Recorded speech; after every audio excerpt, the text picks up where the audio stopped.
الرحمن الرحیم انا اعطیناک الکوثر فصل لربک وانحر ان شانئک هو الابتر۔ اے نبی ہم نے آپ کو خیر کثیر عطا کیا۔ اس خیر کثیر میں یوں تو یہ کہ حوض کوثر وہ بھی اسی میں شامل ہے، لیکن یہ کہ اس پر آپ کو 25-30 قول مل جائیں گے۔ قرآن سب سے بڑا خیر کثیر ہے، بہت بڑا خیر کثیر۔ حکمت، ومن یؤت الحکمت فقد اوتی خیرا کثیرا، جس کو حکمت اور دانائی دے دی گئی اس کو تو خیر کثیر دے دیا گیا۔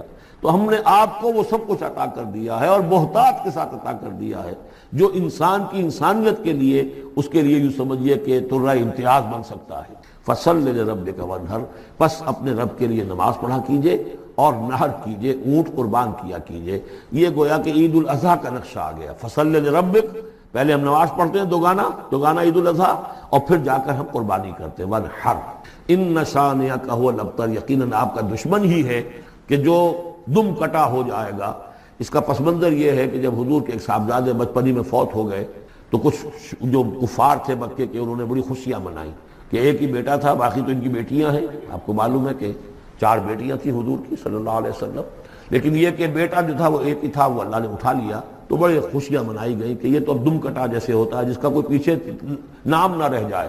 بیٹیوں سے تو نام چلتا نہیں، نام تو چلتا بیٹوں سے، تو اب ان کا تو کوئی تذکرہ ہی نہیں رہے گا۔ کوئی بات نہیں، جب تک یہ ہیں آگے کوئی نام لینے والا نہیں۔ تو فرمایا کہ نہیں، ان کو تو کروڑوں بیٹے اللہ عطا کرے گا، کروڑوں اربوں بیٹے عطا کرے گا۔ ہاں اے نبی، آپ کا دشمن ضرور ہے کہ جس کا نام لیوا کوئی نہیں۔ روح بیدار ہوگی تو وہ پیاس جو اس کے اندر اب پیدا ہوئی ہے وہ کدھر متوجہ ہوگی؟ اپنے پروردگار کی طرف۔ یہ ربط ہے اگلی آیت کا، پڑھیے وَإِذَا سَأَلَكَ عِبَادِي عَنِّي فَإِنِّي قَرِيبٌ۔ جب یہ روح بیدار ہو کر اپنے مرکز کی طرف متوجہ ہوگی، اپنے منبع اور سرچشمے کی طرف متوجہ ہوگی، اپنے مبدا کی طرف متوجہ ہوگی، تو اے میرے نبی صلی اللہ علیہ وسلم، جب میرے بندے آپ سے میرے بارے میں پوچھیں فَإِنِّي قریب، انہیں بتا دیجئے میں قریب ہی ہوں، کہیں دور نہیں، اس کی رگے جان سے بھی زیادہ قریب۔ ہم قریب ہیں، جب چاہو ہمیں پکارو، جب چاہو دعا کرو، جب چاہو باریابی حاصل کر لو۔ ہم تو مائل پہ کرم ہے، کوئی سائل ہی نہیں۔ ہم تو ہر روز رات کے آخری گھڑیوں میں سمائے دنیا تک نزول فرماتے ہیں، اور ہماری طرف سے پکارنے والا پکارتا ہے حل من مستغفر فاغفر لہ، ہے کوئی استغفار کرنے والا کہ میں اسے بخش دوں، ہے کوئی مانگنے والا حل من سائل فاعطی، ہے کوئی مانگنے والا جسے میں دوں۔ تم سوئے ہوتے ہو، ہم تو غافل نہیں، تو متوجہ تو ہو، آؤ تو صحیح ہماری طرف۔ حدیث قدسی میں آیا ہے میرا بندہ میری طرف چل کر آتا ہے، میں دوڑ کر آتا ہوں، وہ بارش بھر آتا ہے، میں ہاتھ بھر آتا ہوں۔ میرا بندہ میرا ذکر اپنے دل میں کرتا ہے، میں اپنے جی میں اس کا ذکر کرتا ہوں، یاد کرتا ہوں۔ اور میرا بندہ اگر کسی محفل میں میرا ذکر کرتا ہے، میں اس سے بہت اعلیٰ محفل میں اس کا ذکر کرتا ہوں، بلائے اعلیٰ کی محفل میں ذکر کرتا ہوں۔ یعنی کہ الفاظ ہیں کہ تو تم غافل ہو بھائی ہم سے، ہم تو غافل نہیں۔ اغیب و ذلطائف لا یغیب وارجو ہو رجال لا یخیب، میں غائب ہو جاتا ہوں، وہ تو غائب ہونے والی ہستی نہیں ہے، ہر آن موجود، ہوا معکم اینما کنتم وَإِذَا سَأَلَكَ عِبَادِي عَنِّي فَإِنِّي قَرِيبٌ أُجِيبُ دَعْوَةَ الدَّاعِ إِذَا دَعَانِ فَلْيَسْتَجِيبُوا لِي۔ لیکن اب آئی بات اصل، یہ دو طرفہ بات ہوگی، مجھ سے دعا کرو، کسی وقت کی پابندی نہیں، کسی جگہ کی پابندی نہیں، ناپاکی کی حالت میں ہو تب بھی دعا کر سکتے ہو، میری کتاب کو ہاتھ مت لگانا، مجھ سے دعا کر سکتے ہو، دعا پہ کوئی پابندی نہیں، لیٹے مانگو، بیٹھے مانگو، ناپاکی میں مانگو، پاکی میں مانگو، جب چاہو مانگو مجھ سے، دعا میں کوئی خطرت نہیں، اور جہاں پارو گے there and then I will listen to you and I will grant your prayers۔ اجیبو جو ہے، اجیبو دونوں مان، جواب دینا اور قبول کرنا، اجابت استجابت دونوں کا ایک ہی مفہوم ہے، جواب دینا اور قبول کرنا۔ اجیب دعوت الداعی اذا دعان، میں تو ہر پکارنے والے کی پکار کو سنتا ہوں، قبول کرتا ہوں جب بھی وہ مجھے پکارتا ہے، لیکن فلیستجیبوا لی، میرا بھی تو کہنا مانو، چاہیے کہ یہ بھی میرا کہنا مانے، مجھ سے محبت کریں، مجھ سے لو لگائیں، میرے دین کے لیے اپنے آپ کو وقف کریں۔ ان صلاتی و نسکی و محیای و مماتی للہ رب العالمین، میرے باغیوں کے خلاف بغاوت کریں، میرے دین کا جھنڈا اونچا کریں، یہ سارے احکام ہے کہ یہ قرآن میں۔ قاتلوہم، جیسا کہ میں نے آپ کو بتایا اگلے ہی رکوع میں قتال کا حکم آ رہا ہے، اب وہ گھوڑوں کو روزہ رکھواتے تھے، بتا دیا یہ روزہ تمہیں کس لیے رکھوایا جا رہا ہے، اگلے ہی رکوع کے اندر حکم ہے قاتلوا فی سبیل اللہ الذین یقاتلونکم وقاتلوہم حتی لا تکون فتنۃ ویکون الدین للہ، اللہ کے لیے دین ہو جائے، پورا کا پورا نظام اللہ کے تابع آ جائے، اس کے لیے پہلے دعوت دو، محنت کرو، جد و جہد کرو، اس دعوت کے نتیجے میں جمعیت فراہم کرو، جب جمعیت اتنی ہو جائے کہ پھر اس باطل نظام کے خلاف بغاوت کر سکو تو کرو بغاوت، اگر باطل نظام کے خلاف بغاوت نہیں کرتے ہو تو پھر ہم سے بغاوت ہے تمہاری، پہلے ذہنی بغاوت ہے، آپ ڈس اون کیجئے ذہنی اعتبار سے، نفسیاتی اعتبار سے، میں اس نظام کو نہیں اون کرتا، ریکنسائل نہ کیجئے اس کے ساتھ، کوئی تعاون نہ کیجئے اس کے ساتھ، کوئی چاکری اور ملازمت نہ کیجئے اس کی، تن من دھن لگائیے اس نظام کو بدلنے کے لیے، چاہے ابھی وہ دعوت کے مرحلے میں ہے، لوگوں کو تیار کیا جا رہا ہے، تربیت دی جا رہی ہے، تزکیہ کیا جا رہا ہے، لیکن ہدف کیا ہے؟ تاکہ اللہ کا دین غالب۔ فَلْيَسْتَجِيبُوا لِي، میرا بھی تو کہنا سنیں اور مانیں، میں جہاد کا حکم دیتا ہوں تو جہاد کریں، میں اقامت دین کا حکم دیتا ہوں اقیم الدین تو اس کے لیے کھڑے ہو جائیں، میں قتال کا حکم دوں تو قتال کریں۔ فَلْيَسْتَجِيبُوا لِي وَلْيُؤْمِنُوا بِي، اور مجھ پر ہی اپنا ایمان پختہ رکھیں، توکل کریں تو مجھ پر کریں، محبت کریں تو مجھ سے کریں، راضی رہے تو میری تقدیر پر راضی رہے، توکل ہو، راضی برضائے رب ہو، اطاعت ہو، جب تک یہ ساری چیزیں اللہ کے لیے نہ ہو جائیں۔ وَالَّذِينَ آمَنُوا أَشَدُّ حُبًّا لِلَّهِ، اصل میں تو مومن وہ ہوتے ہیں جو سب سے بڑھ کر شدید ترین محبت اللہ سے کرتے ہیں۔ قُلْ إِنْ كَانَ آبَاؤُكُمْ وَأَبْنَاؤُكُمْ وَإِخْوَانُكُمْ وَأَزْوَاجُكُمْ وَعَشِيرَتُكُمْ وَأَمْوَالٌ اقْتَرَفْتُمُوهَا وَتِجَارَةٌ تَخْشَوْنَ كَسَادَهَا وَمَسَاكِنُ تَرْضَوْنَهَا أَحَبَّ إِلَيْكُم مِّنَ اللَّهِ وَرَسُولِهِ وَجِهَادٍ فِي سَبِيلِهِ فَتَرَبَّصُوا حَتَّى يَأْتِيَ اللَّهُ بِأَمْرِهِ وَاللَّهُ لَا يَهْدِي الْقَوْمَ الْفَاسِقِينَ۔ اے نبی ان سے کہہ دیجئے اگر تمہیں اپنے باپ، اپنے بیٹے، اپنے بھائی، اپنے اسپاؤسز، بیوی کے لیے شوہر، شوہر کے لیے بیوی، اور رشتے دار، اور تمہارے وہ مال جو تم نے بڑی محنت سے جمع کیے ہیں، تمہارے وہ کاروبار جن کا تمہیں اندیشہ ہوتا ہے کہ کساد بازاری نہ ہو جائے، کہیں پر جو ہے ریسیشن نہ آ جائے، اور تمہارے وہ مکان اور محلات جو تم نے بنائے ہیں، اگر یہ 8 چیزیں محبوب تر ہیں اللہ سے اور اس کے رسول سے اور اس کی راہ میں جنگ کرنے سے، جہاد سے، تو جاؤ دفع ہو جاؤ، بیٹھو وہاں، یہاں تک کہ ہم اپنا فیصلہ سنا دے، اور اللہ ایسے فاسقوں کو، ایسے ناہنجاروں کو ہدایت نہیں دیتا۔ یہ ہے قرآن آیت نمبر 24 سورہ توبہ۔ فَلْيَسْتَجِيبُوا لِي وَلْيُؤْمِنُوا بِي لَعَلَّهُمْ يَرْشُدُونَ، اب وہ لفظ آ گیا رشد۔ دیکھیے پہلے آیا تھا لَعَلَّكُمْ تَتَّقُونَ، روزہ، مجرد روزہ تقوی پیدا کر دے گا، ضبط نفس، اور ضبط نفس بھی وہ جو حکم خداوندی کا تابع ہے، یہ روزے کی ریاضت ہے، روزے کی ریاضت کا حاصل۔ رمضان کے روزے کے ساتھ قیام اللیل کا دو گنا پروگرام، دن میں روزہ، رات کا قیام، قرآن کے ساتھ۔ اس کا پہلا نتیجہ کیا ہے؟ لعلکم تشکرون، تاکہ قرآن کی عظمت منکشف ہو جائے، قرآن کی قدر و قیمت سے تم آگاہ ہو جاؤ، تمہیں معلوم ہو جائے کتنی بڑی دولت ہے جو اللہ نے دی ہے۔ اور آخری بات یہ، جب تمہاری روح بیدار ہو جائے گی، اپنے مالک کے ساتھ ہم کلام ہوگی، اسی کا نام دعا ہے۔ دعا ہے جس کے بارے میں حضور نے فرمایا الدعاء اخ العبادہ، یہ عبادت کا جوہر ہے۔ الدعاء هو العبادہ، دعا ہی تو اصل عبادت ہے۔ یہ دعا ہی تو ہمیں میسر نہیں ہے، 17 رکعتیں پڑھنی ہیں ہم نے عشاء کی، لیکن اللہ کے ساتھ کوئی لوح نہیں لگی، ادھر کی ادھر کی سوچیں آ رہی ہیں۔ 17 رکعتیں پڑھی ہوں یا 7 پڑھی ہوں، 10 پڑھی ہوں، آپ کو اجر ملے گا، لیکن آپ کو دعا کی نصیب نہیں ہوئی۔ دعا کب ہوتی ہے؟ بقول اقبال، یہ جو میرے اندر ہے فائنائٹ ایگو، انائے صغیر، انا میں، یہ چھوٹی سی انا ہے، اس انائے کبیر، اس انائے کبیر کے لیے سب سے بڑی جو مظہر آیت ہے قرآن مجید میں وہ سورہ طٰہٰ، اننی انا اللہ لا الہ الا انا، میں ہوں وہ اللہ جس کے سوا کوئی نہ، اننی انا اللہ لا الہ الا انا، یہ ہے فاعبدنی واقم الصلاۃ لذکری، یہ انائے کبیر ہے، infinite ego, Allah, Allah, the big انا، اور یہ چھوٹی سی انا ہے، انا میں۔ جب یہ انائے صغیر انائے کبیر کے روبرو آتی ہے، ہم کلام ہو، یہ ہے دعا۔ اگر یہ جاگی ہی نہیں، بیدار ہوئی نہیں، ہم کلام ہوئی نہیں، تو وہ دعا تو حاصل نہیں ہوئی، مخ عبادت جو ہے، جوہر عبادت کا حاصل نہیں ہوا۔ ہاں ایک شکل ہے عبادت کی، مراسم عبودیت ہے، یہ اشکال ہے، رہ گئی رسم ادا روح بلالی نہ رہی، فلسفہ رہ گیا تلقین غزالی نہ رہی، ایک شکل ہے، تم نے کر لی، اجر ملے گا، آخر وقت نکالا ہے، آپ اللہ کے سامنے کھڑے ہوئے ہیں، اجر سے محنت کا جو اجرت وہ دے گا، لازم اس پر بھی دے گا، لیکن حقیقت صلاۃ کوئی اور شے۔ اسی لیے کہا محمد رسول اللہ صلی اللہ علیہ وسلم الصلاۃ معراج المومنین، اہل ایمان کے لیے یہ معراج کے درجے کی شے ہے۔ معراج میں مکالمہ ہوا تھا، التحیات للہ والصلوات والطیبات، یہ حضور نے فرمایا، السلام علیکہ ایھا النبی ورحمۃ اللہ وبرکاتہ، کس نے کہا؟ اللہ نے فرمایا، السلام علینا وعلی عباد اللہ الصالحین، حضور نے فرمایا اس سلامتی میں تمام اللہ کے نیک بندوں کو شامل کر رہا ہوں، سلامتی مجھ پر بھی ہو اور تمام اللہ کے نیک۔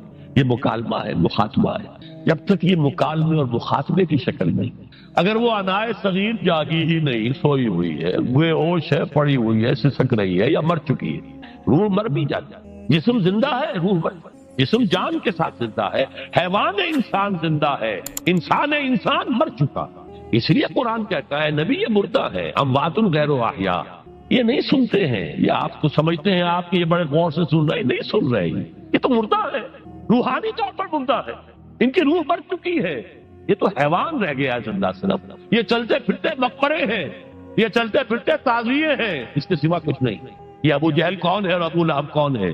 یہ حیوان ابو جہل ہے اور حیوان ابو لہب ہے۔ ظاہر بات ہے کہ آنکھ تو کتے کی بھی ہے اور بلی کی بھی ہے اور کان کتے کی بھی ہے، بلی کے بھی ہے، کتا بھی دیکھ کر گاڑی آ رہی ہے تو اپنے آپ کو بچاتا ہے، تم نے بچا لیا تو کون سا بڑا کمال کیا۔ وہ اندر کا انسان مر چکا ہے، یہ انسان اندر کا روحانی وجود یا مر چکا یا سسک رہا ہے یا دبا ہوا ہے، بے ہوش ہے، یہ بیدار ہو اور ہم کلام ہو، افلاک سے آتا ہے نالوں کا جواب آخر، کرتے ہیں خطاب آخر، اٹھتے ہیں حجاب آخر، آتا ہے اللہ جواب دیتا ہے، اجیب دعوت الداعی اذا دعان، روحانی کان کھلے ہو تو تم جواب سنو گے، ان کانوں سے نہیں، وہی جب محمد پر آئی تھی ان کانوں سے نہیں آئی تھی، وہ دل پر اتری تھی براہ راست، فإنہ نزلہ علی قلبک، ان کانوں کا ان آنکھوں کا سوال نہیں ہے، وہ دل پر براہ، روح ہے محمدی پر، یہ روح، اسی لیے وہی کو بھی روح کہا گیا ہے، لانے والا بھی روح، اور روح الامین جس پر لایا گیا وہ بھی روح محمدی، جس کا مسکن ہے قلب محمدی، اور جو لائی گئی وہ بھی روح ہے۔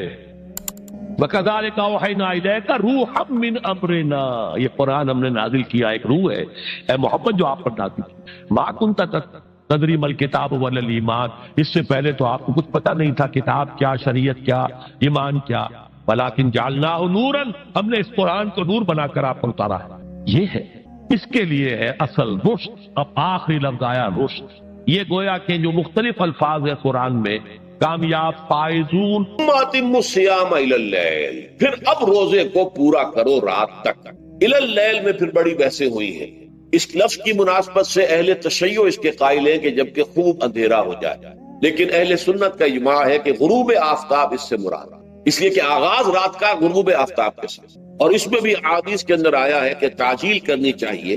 بعض لوگ وہی جو میں نے عرض کیا کہ تقویٰ کے تحت جو ہے جیسے کہ سفر میں بھی روزے رکھتے ہیں یا 104 بخار کے درجے میں بھی وہ روزہ قضا کرنے کو تیار نہیں ہوتے، ایسے ہی وہ تاخیر کرتے ہیں اپنے تقوی کے حساب سے، کہیں ایسا نہ ہو، کوئی غلطی نہ ہو جائے، کہیں یہ نہ ہو جائے، کہیں وہ نہ ہو جائے، تو پھر اس کے اندر وہ افطار میں، تو آپ نے فرمایا کہ قوم جو ہے اسی وقت صحیح رہے گی جبکہ وہ افطار میں عجلت سے کام، یعنی سحری کے اندر بہت زیادہ جلدی کرنے کی ضرورت نہیں، اگر اذان ہو رہی ہے اس کے دوران بھی اگر کچھ کھا پی رہے ہو تو کھا پی لو، مکمل کرو۔ اسی طریقے سے افطار کے اندر جو ہے وہ تاخیر کرنے کی ضرورت نہیں، سورج کے غروب کے ساتھ افطار کرنا۔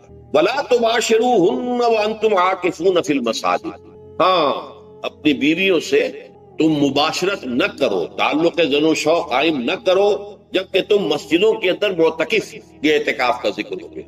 رمضان کے آخری عشرے میں یہ اعتکاف جو مسنون ہے کہ 21ویں شب سے شروع ہو جائے گا، یعنی 20واں روزہ ختم ہوا اس کے ساتھ یہ اعتکاف شروع ہو گیا، اور پھر اعتکاف مسنون جو ہے وہ جب تک کہ چاند نظر نہ آ جائے شوال کا، عید کا، اس وقت تک یہ اعتکاف جاری رہے گا۔ یہ ہے مسنون اعتکاف، اس کی کیا حکمت ہے وہ میں بعد میں عرض کروں گا، تو یہ حکمت جو ہے اس کے حوالے سے گفتگو بعد میں ہو جائے گی، لیکن یہاں یہ بتا دیا گیا کہ یہ جو رمضان کی 20 راتوں میں اجازت دی گئی ہے اپنی بیویوں کے ساتھ ہم بستری کی، وہ اس معتکف کے لیے نہیں ہے جو مسجد میں معتکف ہے، تو ہاں اس کی اہلیہ آ سکتی ہے وہاں ملاقات کے لیے، کسی مشورہ کوئی کرنا ہے بہت ضروری ہے، آ جائے، ملاقات ہو سکتی ہے، لیکن یہ کہ مباشرت نہیں ہو سکتی، وہ حرام۔ فرمایا وَلَا تُبَاشِرُوهُنَّ وَأَنْتُمْ عَاكِفُونَ فِي الْمَسَاجِدِ تِلْكَ حُدُودُ اللَّهِ، یہ اللہ کی حدود ہے، شریعت اسلامی کی یہ حدود ہے، فَلَا تَقْرَبُوهَا، تو ان کے قریب تک مت جاؤ۔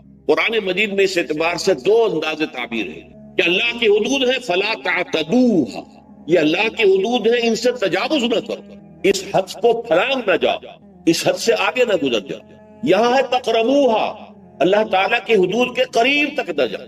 اس کی وجہ ایک حدیث میں بیان کر دی گئی ہے کہ جیسے ہر بادشاہ کی ایک چراگاہ ہوتی ہے، وہ صرف شاہی جو بھی ہے جانور ہیں ان کے، یا گھوڑے ہیں یا کوئی اور ہیں، ان کے چرانے کے چرنے کے لیے ہے، وہاں پہ کوئی رعایت کا کوئی آدمی اپنی بھیڑ بکریاں وغیرہ نہیں لے جا سکتا، وہ حما کہلاتا تھا کہ یہ شاہ کے لیے مخصوص ہے، لکل ملک حمن وحم اللہ محارمہ، اللہ بھی بادشاہ ہے کائنات کا، ارض و سما کا، اس نے بھی جن چیزوں کو حرام کر دیا ہے وہ حما ہے، اس میں داخل نہیں ہونا تمہیں۔ تو فرمایا کہ جو چرواہا اپنی بھیڑوں کو بالکل اس کی آخری حد تک لے جائے گا تو اندیشہ ہے کہ کوئی بھیڑ کوئی بکری چھلانگ لگائے اور اس چراگاہ میں داخل ہو جائے، اس لیے کیپ ایٹ این ڈسٹینس، ایک فاصلے پر رہو۔ احتیاط کا تقاضا یہ ہے کہ اس آخری حد کے قریب نہ جاؤ، فلا تقربوها، اس کے قریب نہ جاؤ۔ ان حدود کی تو سختی کے ساتھ پابندی کرنی ہے، ان کے لیے یہ ہے کہ ان کو نہ صرف یہ کہ ان سے تجاوز نہیں کرنا، بلکہ ان سے ذرا کچھ فاصلے ہی پر اپنے آپ کو رکھنا ہے۔ کذالک یبین اللہ آیاتہ للناس، اسی طریقے سے اللہ تعالیٰ واضح کرتا ہے اپنی آیات کو لوگوں کے لیے، وَلَعَلَّهُمْ يَتَّقُونَ، اور تاکہ وہ پھر تقویٰ کریں، بچیں۔ جب احکام معلوم ہو گئے اب بچنا آسان، جب احکام معلوم نہیں تو اندیشہ ہے کہ کہیں کسی حرام کے اندر جو ہے وہ ملوث ہو جائے۔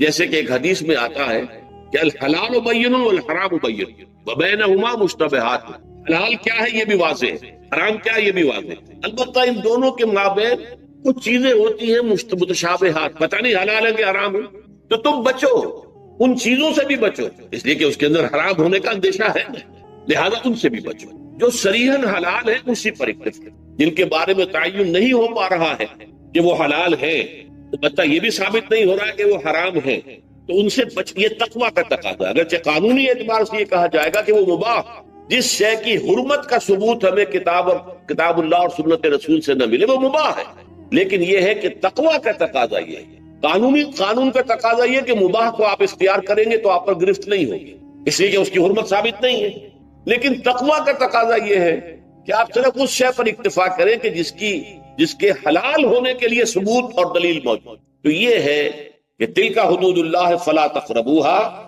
کذالک یبین اللہ لکم للناس آیاتہ للناس لعلہم یتقون۔ یہ احکام ہے تکمیلی روزے کے، جس کے ضمن میں میں نے کچھ احادیث نبویہ کے حوالے سے بھی ان کی مزید وضاحت کر دی۔ اب یہ تیسری بات، روزے کا اصل حاصل کیا ہے؟ اب پہلی آیت پر ہمیں توجہ دینی ہوگی، یا ایھا الذین آمنوا کتب علیکم الصیام، اہل ایمان تم پر روزہ فرض کیا گیا، لکھ دیا گیا، طے کر دیا گیا۔ اگرچہ جیسا کہ میں نے عرض کیا یہ ابتدائی حکم ہے اور اس میں وجوب علی التخییر وہ بعد میں آ چکا دوسری آیت، کما کتب علی الذین من قبلکم، جیسے کہ یہ فرض کیا گیا تھا ان پر جو تم سے پہلے تھے، یعنی یہود اور نصارہ، ان پر بھی یہ روزہ جو ہے یہ فرض تھا۔ البتہ احکام مختلف ہو گئے، جیسے جمعے کا دن، اور جمعے کو چھوڑ کر یہودیوں نے سبت کا دن اختیار کیا، عیسائیوں نے جو ہے وہ سنڈے کو اختیار کر لیا، لیکن احکام میں فرق ہے۔ وہاں پورے سبت کے دن، ہفتے کے دن کاروبار دنیاوی مطلقاً حرام، لیکن ہمارے ہاں شریعت کے اندر آسانی پیدا کی گئی کہ صرف جمعے کی اذان سے لے کر نماز ادا ہو جانے تک وہ حرام ہے، لیکن باقی یہ ہے کہ اس سے پہلے بھی اگر کرو اور بعد میں جب فَإِذَا قُضِيَتِ الصَّلَاةُ فَانتَشِرُوا فِي الْأَرْضِ وَابْتَغُوا مِن فَضْلِ اللَّهِ، جب نماز ادا ہو چکے تو جاؤ، منتشر ہو سکتے ہو زمین میں اور اللہ تعالیٰ کے فضل کو تلاش کر سکتے ہو۔ تو اسی طریقے سے اگرچہ حکم روزہ جو ہے وہ تو سابقہ امتوں میں بھی تھا، لیکن یہ اس کے احکام جو ہے ان کے اندر تغیر و تبدل ہے۔ کتب علیکم الصیام کما کتب علی الذین من قبلکم لعلکم تتقون، تاکہ تمہارے اندر تقوی پیدا ہو۔ اب یہ ہے حکمت صوم کی پہلی آیت۔ تقوی کسے کہتے ہیں؟ بچپن، کس چیز سے بچپن؟ اللہ نے جو چیزیں حرام کی ان سے بچنا، اللہ کے احکام کو توڑنے سے بچنا۔ دیکھیے یہ لفظ جو ہے اس کا مادہ ہے وا، آف اور یا، وقا۔ وقا یقی کے معنی ہے کسی کو بچانا۔ ہم دعا مانگتے وقنا عذاب النار، اے اللہ ہمیں آگ کے عذاب سے بچا دے، لیکن اتقا بنتا ہے باب افتعال، واو تے میں شامل ہو گئی تو اتقا، اور اسی سے تقویٰ ہے۔ تقویٰ کے معنی کیا ہے؟ بچنا، خود بچنا۔ وقا یقی دوسرے کو بچانا، بچنا اللہ کے احکام کو توڑنے سے، اللہ کی حرام کردہ چیزوں میں ملوث ہونے سے، اللہ کے غضب سے، غصے سے، اللہ کی ناراضگی سے، اور آخرت میں اللہ کے عذاب سے۔ یہ بچنے کی روش ہے، پوری زندگی میں بھی اس کو جاری رکھنا۔ یہ تقویٰ زندگی میں کیا ہوگا؟ اللہ کے احکام کو توڑنے سے بچنا، اللہ کی حرام کردہ چیزوں میں ملوث ہو جانا، ان کا استعمال کھانے پینے سے متعلق ہو یا وہ شہوت سے متعلق ہو یا کسی اور چیز سے متعلق ہو، اس سے بچنا۔ اور یہ بچنا جو ہے آخرت میں نتیجہ خیز ہوگا، جہنم سے بچاؤ ہو جائے گا، آگ کے عذاب سے نجات مل جائے۔ اچھا روزے کا اس سے تعلق کیا ہے یہ سمجھ لیں۔ دیکھیے ہمارے گناہوں کا سب سے بڑا سبب ہمارے نفسانی تقاضے ہیں۔ ہم ایک حیوان بھی ہیں اور حیوان سے بڑھتر بھی کچھ ہے، وہ میں بات کروں گا، لیکن حیوان تو ہے۔ جیسے ہر حیوان کو کچھ خوراک کی ضرورت ہے، ہمیں بھی ضرورت ہے۔ ہر حیوان کو بقائے نسل کا معاملہ جنسی ہے، وہ ہمارا بھی ہے۔ ہر حیوان کو کوئی نہ کوئی سر چھپانے کی جگہ چاہیے، کوئی گھونسلہ ہو، کوئی کھو ہو، کوئی بل ہو، کچھ بھی ہو اس سے چاہیے آخر۔ اسی طریقے سے ہمارے سارے تقاضے، حیوانات کو بھی آرام چاہیے، ہمیں بھی آرام چاہیے۔ یہ حیوانی تقاضے جو ہے جن کو ہم کہیں گے اینیمل انسٹنکٹس، ہمارے وجود کے اندر ہے یہ، اور ان کا تقاضا ہمارے اندر سے ابھرتا۔ اسی کو انڈین لیبیڈو کہا ہے فرائڈ نے۔ جدید نفسیات کا بابا آدم جو ہے وہ فرائڈ، اس نے اسے انڈ اور لفٹ سے تعبیر کیا، اس سے اوپر سیلف کو لایا، اور اس کے بعد جو ہے وہ سپر ایگو ہے۔ تو یہ تین درجے اس نے متعین کیے ہیں، اور میں اس کی دقت نظر، ایکیوٹی آف آبزرویشن کا بہت قائل ہوں۔ اگرچہ نظریات کا جو نتیجہ اس نے نکالا ہے وہ غلط ہے، لیکن ایکویٹی آف آبزرویشن کا قائل ہوں کہ اس نے انسانی شخصیت کے 3 لیولز کو آئیڈینٹیفائی کیا۔ یہی 3 لیولز ہمارے ہاں، نفس، قلب، روح، یہ 3 لیولز۔ اس نے کہا انڈ اینڈ لیبیڈو یہ لوسٹ ہے، پھر ایگو، سیلف، پھر سپر ایگو۔ 3 لیول وہ بھی مانتا، اگرچہ ان کی تعبیر اس نے غلط کی ہے، لیکن جہاں تک انڈ اور لیبیڈو کی تعبیر ہے وہ صحیح ہے، وہ حیوانی تقاضا۔ اچھا ان حیوانی تقاضوں کے بارے میں یہ بات بالکل واضح رہنی چاہیے کہ یہ اندھے بہرے ہیں، انہیں صرف اپنی گریٹیفیکیشن، اپنے تسکین سے جو ہے ساری بحث ہے۔ اس سے کوئی غرض نہیں کہ حلال ذریعے سے ہو، حرام ذریعے سے ہو۔ پیٹ کھانے کو مانگتا ہے بھوک کے اندر، اب آدمی جو ہے حرام کے اندر بھی بیمار بیٹھتا ہے، یہاں تک کہ خود شریعت اجازت دیتی ہے کہ اگر جان پر بن جائے آدمی جو ہے وہ فاقے سے مر رہا تو وہ کوئی حرام چیز کھا کر بھی اپنی جان بچا سکتا ہے، لیکن عام حالات میں نہیں۔ لیکن ہو سکتا ہے ہمارا چٹخارا جو ہے وہ حرام کی طرف ہمیں لے جائے، کسی کو واقعتاً اللہ نہ کرے کہ سور کے گوشت کا چسکا لگ جائے، وہ اس کے بغیر بچتا ہی نہیں، کھاتا ہے، شراب کی عادت ہو گئی پیتا ہے، یہ نہیں۔ تو ہمارا پیٹ مانگتا ہے، اور اسے اس سے غرض نہیں کہ حلال سے کھایا ہے یا حرام سے کھایا ہے۔ ہماری شہوت اپنی تسکین چاہتی ہے، اسے اس سے غرض نہیں کہ حلال سے یا حرام سے، جائز سے یا ناجائز سے۔ اسی طریقے سے ہمارے تمام تقاضے جو حیوانی ہیں، ایک تو یہ کہ بہت زوردار ہے، اور چونکہ وہ اندھے بہرے ہیں لہذا جو قرآن میں کہا گیا ان النفس لامارۃ بالسوء، یہ نفس تو بدی کا حکم دیتا ہی ہے، یہ گویا کہ اس کے اندر رجحان جو ہے انہیرنٹ ہے کہ وہ بدی کی طرف انسان کو ترغیب دلاتا ہے، چاہے وہ اپنی ضروریات سے متعلق ہو، چاہے چٹخاروں سے متعلق ہو، چاہے جو بھی لذت اسے درکار ہے اس سے متعلق ہو، چاہے وہ جنسی لذت ہے اور چاہے وہ طعام کی، یعنی جسے ہم کہتے ہیں کہ انسان جو ہے وہ اپنے پیٹ اور فرج کا غلام بن کر رہ جائے، اس لیے کہ جو تقاضا بھی آیا ہے اس کو پورا کرنا۔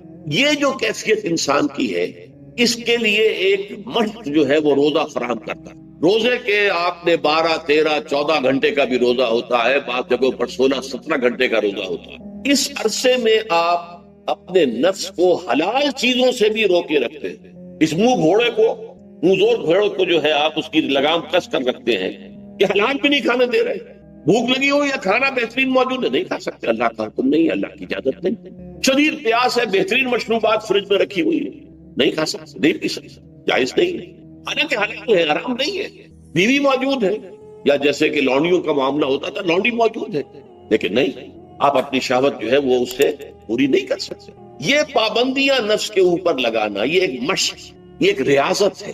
اس ریاضت کا حاصل یہ ہونا چاہیے کہ انسان بقیہ 11 مہینوں میں اپنے آپ کو حرام سے تو بچائے نا۔ یہاں وہ حلال سے رکا ہوا اللہ کے حکم سے، کہ حلال چیز بھی نہیں کھا رہا، دن بھر نہیں پی رہا، دن بھر نہیں اپنی کوئی شہوت پوری کر رہا، دن بھر حلال ذرائع سے بھی، تو اس سے اس کے اندر یہ ایک، اس کو ہم کہیں گے سیلف کنٹرول پیدا ہو جائے، اپنے نفس کو قابو میں کر لے۔ یہ گویا کہ اس کا سب سے پہلا اس روزے کی ریاضت، روزے کی مشق کے حوالے سے یہ اس کی حکمت ہوئی کہ اس سے کے ذریعے سے انسان میں سیلف کنٹرول پیدا ہو رہا ہے، ضبط نفس۔ یہاں پہ تھوڑی سی میں وضاحت کر دوں، رہبانیت کے اندر آپ کو معلوم ہے کہ سیلف اینیہیلیشن، انگریزی الفاظ جو ہیں وہ زیادہ بعض لوگوں کے لیے واضح ہوں گے، نفس کشی، نفس کو کچل دینا، ختم کر دینا، مار دینا، یہ رہبانیت میں ہوتا، اسلام میں نہیں۔ اسلام کا نظام بڑا متوازن ہے۔ ان لنفسک علیک حقا وان لزوجک علیک حقا وان لزورک علیک حقا، حضور نے فرمایا دیکھو تمہارے نفس کا بھی تم پر حق ہے، اسے مناسب حد تک آرام دینا بھی تمہارے ذمے ہے، اسے غذا بہم پہنچانا بھی تمہارے ذمے ہے۔ فرق صرف کیا ہے؟ حلال سے ہو، حرام سے نہ۔ اس کی شہوت کو پورا کرنا بھی تمہارے ذمے ہے، فرق صرف کیا ہے؟ جائز راستے سے ہو، حرام سے نہ۔ اس کا نام ضبط نفس ہے، سیلف اینیہیلیشن، نفس کو کچل دینا۔ یہ جو تپسیاں جو ہیں ہندو سادھو کرتے رہے ہیں، اور جو سب سے زیادہ معاملہ جو ہے وہ جو راہب ہوتے تھے حضرت مسیح علیہ السلام کے پیروکاروں میں، انہوں نے تاریخ کے اندر جو مثالیں دی ہیں اس کا جو ہے اندازہ کرنا مشکل ہو جاتا ہے کہ کس درجے وہ لوگ اپنے نفس کو کچلتے تھے، جس کا قرآن مجید میں سورہ حدید میں ذکر بھی ہے۔ اکثر لوگ تو پابندی نہیں کر سکتے تھے، اپنے اوپر پابندیاں لگانے کے بعد غلط راستوں پر بھی چل پڑتے تھے، لیکن جو لوگ ان پابندیوں کو نبھاتے تھے وہ کس انتہا تک جاتے تھے۔ کبھی آپ جو ہے ہسٹری آف کرسچن مناسٹسزم پر جو تاریخ کی کتابیں لکھی گئی ان کو پڑھیں تو اندازہ۔ مولانا مودودی نے تفہیم القرآن میں اس کا کچھ حوالے دیے ہیں، واقعہ یہ کہ رونگٹے کھڑے ہو جاتے ہیں انسان پر کہ اس درجے میں انہوں نے اپنے نفس کو کچلا۔ ہمارے صوفیہ کے ہاں بھی بعض ایسی روایات صحیح ہیں یا غلط ہے بیان کی جاتی ہیں، لیکن اسلام کا اصل معاملہ کیا ہے؟ توازن، اعتدال۔ تمہارے نفس کا بھی تم پر، ان لنفسک علیک حق، تمہاری بیوی کا بھی تم پر حق ہے، وان لزوجک علیک حق، اور تمہارا جو بھی کوئی ملاقاتی ہے، کوئی دوست ہے، اس کا بھی زورک علیک حق، زیارت کرنے کے لیے کوئی آیا اس کا بھی حق ہے، ان کے حقوق ادا کرو۔ حضرت عبداللہ ابن عمرو بن العاص رضی اللہ تعالی عنہما صحابہ کرام میں اس اعتبار سے بہت ممیز تھے کہ ان پر عبادت جو ہے، عبادت گزاری کا اتنا غلبہ ہو گیا تھا، ہر روز روزہ رکھتے تھے اور رات کو پوری رات کھڑے رہتے تھے۔ حضور کو اطلاع دی گئی، حضور نے طلب کیا فوراً، آپ نے فرمایا یا عبداللہ الم نخبر، کیا ہمیں یہ خبر نہیں دی گئی انک تصوم الدہر تقوم اللیل، کہ تو ہمیشہ رات کو کھڑا رہتا اور ہر روز روزہ رکھتا ہے۔ ظاہر بات ہے حضور کے حضور میں جھوٹ کیسے بولتے ہیں، ویسے بھی جھوٹ بولنے کا سوال نہیں صحابے کے لیے، تو عرض کیا بلا یا رسول اللہ، یہ تو صحیح ہے، فرمایا لا تفعل، عربی کا مت کرو، فإن لنفسك عليك وإن لزوجك عليك وإن لزورك عليك، تمہارے نفس کا بھی تم روزہ رکھو بھی اور افطار بھی کرو۔ بہترین روزہ جو ہے وہ حضرت داؤد علیہ السلام کا تھا، ایک دن روزہ رکھتے تھے، ایک دن افطار تھا، لیکن یہ ہے کہ آپ ہفتے میں 2 دن روزے حضور کے ہیں، سوموار کو اور جمعرات، مہینے میں 3 روزے، یہ ہے، اس میں گویا کہ سنت پر عمل بھی ہو جائے گا، لیکن یہ کہ ہمیشہ روزہ رکھو، بلکہ یہاں تک کہا گیا ما صام من صام الدہر، جو ہمیشہ روزہ رکھتا ہے اس نے کوئی روزہ رکھا ہی نہیں۔ کیا مطلب؟ یہ تو اس نے اپنی ہیبٹس بدل لی ہے، ہیبٹ ہو گئی ہے یہ کہ سارا دن بھر نہیں کھانا، صبح کھانا، شام کو کھانا، بس یہ تو اس نے اپنی ہیبٹ بدل لی ہے، روزہ ہیبٹ بن گیا۔ ما صام من صام الدہر، جس نے ہمیشہ روزہ رکھا اس نے کوئی روزہ رکھا ہی نہیں، اس لیے کہ روزہ تو در حقیقت اس شخص پر شاخ گزرتا ہے جس کو عادت ہے دن میں کھانا کھانے کی، اس کو دن کے اندر 3 کھانے کھانے کی عادت ہے، تبھی تو وہ شاخ گزرے گا۔ اگر وہ عادت ہی آپ نے بدلنی ہے تو ظاہر بات ہے کہ پھر روزے کی جو برکت ہے وہ تو ظاہر نہیں ہوگی۔ تو بہرحال اس اعتبار سے غور کیجئے کہ یہ پہلا حکم جو ہے روزے کا، لعلکم تتقون، تاکہ تمہارے اندر تقوی پیدا ہو جائے، اپنے نفس پر کنٹرول پیدا ہو جائے۔ اس کو یوں سمجھیے کہ یہ ایک بڑا منہ زور گھوڑا ہے، ہمارا جو نفس ہے، ہمارا جو جسم ہے، حیوانی نظام، اس پر ہماری خودی یا ہماری انا یا ہماری ایگو یا ہمارا سیلف، یہ اس پر حکمران ہے، اس کا گھوڑے کا سوار ہے۔ اب اگر گھوڑا منہ زور ہے اور سوار کے قابو میں نہیں ہے تو کیا نتیجہ نکلے گا؟ اب وہ گھوڑے کے اختیار میں ہے، سوار صاحب کی جان جو ہے وہ جا کر پٹک دے، کہیں کسی کھائی میں گرائے، کسی اور جگہ گرائے، وہ تو گویا کہ اس کے رحم و کرم۔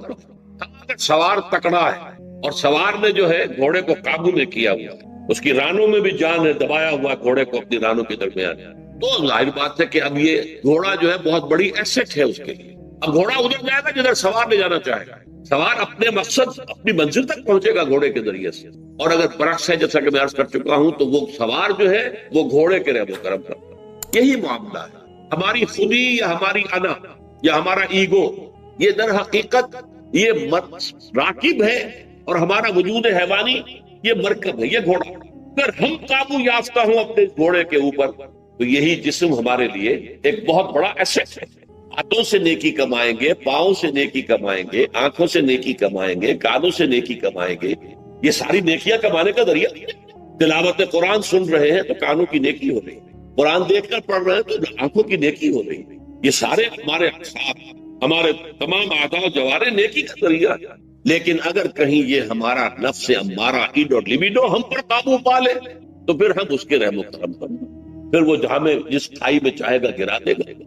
تو اس اعتبار سے روزہ مجرد ابھی روزے کی بات ہو رہی ہے، وہ روزہ خاص طور پر کہ جس کا حکم پہلے دیا گیا ایام معدودات، اس کے بارے میں اس کی حکمت، مجرد روزے کی حکمت کیا ہے؟ ضبط نفس۔ اسی ضبط نفس کا دوسرا نام تقویٰ۔ آپ اپنے نفس پر قابو یافتہ ہیں اور پھر اللہ کے سامنے جھک رہے ہیں، یہ ہوئی نا اصل بات۔ آپ اللہ کے سامنے تو جھک رہے ہیں، اے اللہ میں تیری ہی بندگی کرتا ہوں اور کروں گا، نفس پر قابو ہے ہی نہیں، تو آپ کا یہ کہنا مہمل ہو جائے گا، نفس کا تقاضا ابھرے گا اور آپ اس کے آگے ہاتھ جوڑ کر کھڑے ہو جائیں گے۔ تو گویا کہ جو آپ نے کہا تھا ایاک نعبد و ایاک نستعین، اس کی پیروی کرنا، اس کو پورا کرنا، اس کا تقاضا بجا لانا آسان کام نہیں ہے۔ جو بھی گویا مسلمانوں پہ لڑتا ہوں کہ دانم مشکلات لا الہ، جب میں کہتا ہوں کہ میں مسلمان ہوں تو میں مجھ پر کب کب اتاری ہو رہی ہے، اس لیے کہ مجھے معلوم ہے کہ لا الہ کہنے کا مقصد کیا ہے، مطلب کیا ہے، اس کے تقاضے کیا۔ تو روزہ مجرد روزے کی غرض و غایت تقویٰ یا ضبط نفس، یعنی سیلف کنٹرول، اور اس سیلف کنٹرول کے ساتھ اپنے پورے وجود کو اللہ کے سامنے جھکا دیں، یہ عبادت ہے۔ اب آئیے رسول کے نقش قدم پر نہیں چل، قرآن پر ایمان کے دعوی ہیں، قرآن جس شے کو حرام ٹھہرا رہا ہے اسے اپنے لیے جائز کیا ہوا ہے۔